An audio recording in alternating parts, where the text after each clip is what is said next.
Hello বন্ধুরা, মৌসুমীদের রান্নাঘর daily ব্লগে সবাইকে জানাই শুভকামনা। আজকে শুভ রথযাত্রার সবাইকে জানাই প্রীতি ও শুভেচ্ছা। বড়দের জানাই প্রণাম, ছোটদের জানাই অনেক অনেক ভালোবাসা। তো আজকে এটা গোলা রুটি হবে। এটা হচ্ছে আটা আর গাজর, আলু আর একটু পেঁয়াজ, একটু কাঁচা লঙ্কা আর বিনস সব দিয়ে এটা মেখে নিয়েছি। এবার এটা কড়াইতে দেবো। ব্লগটা দেখতে থাকুন। দেখুন বন্ধুরা, আটা গোলা রুটি হয়ে গেছে, এক ফুট হয়ে গেছে, আর এক ফুট দিয়েছি। বাচ্চাদের জল খাবার যেন খুবই ভালো টেস্টি হবে।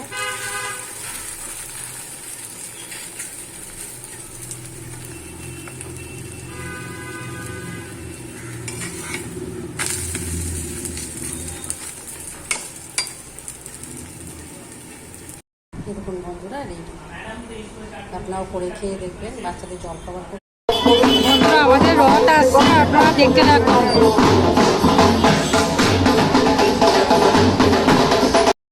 দেখুন বন্ধুরা, আমাদের রথ আসছে। আমরা প্রত্যেক বছর এই দিনটার জন্য ওই অপেক্ষায় থাকি।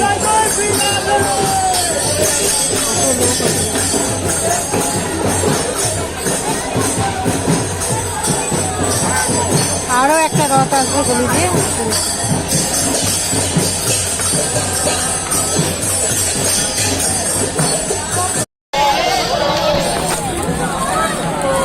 আর একটা রথ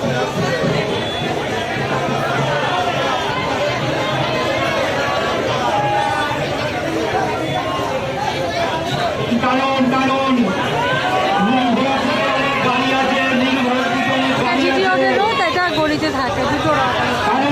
আর একটা শ্রীরামপুরের রথ আছে।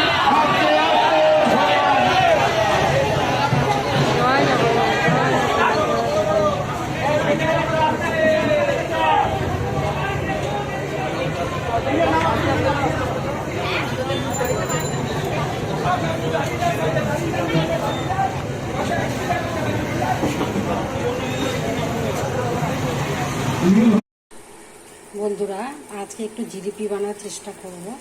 যে এখানে ময়দা গুলে রেখেছি, সামান্য এক চিটিটি নুন দিয়েছি, আর চাল ভিজিয়ে রেখেছিলাম, তো এই 1 চামচের মতন একটু চাল বাটা দিয়েছি। আর এখানে এরকম 2 বাটি জল দিয়েছি, তার সঙ্গে 1 বাটি চিনি দিচ্ছি ক্ষীরাটা করার জন্য। ব্লগটা দেখতে থাকি। দেখুন বন্ধুরা, আগে দুটো করেছি, তারপর চেষ্টা করছি।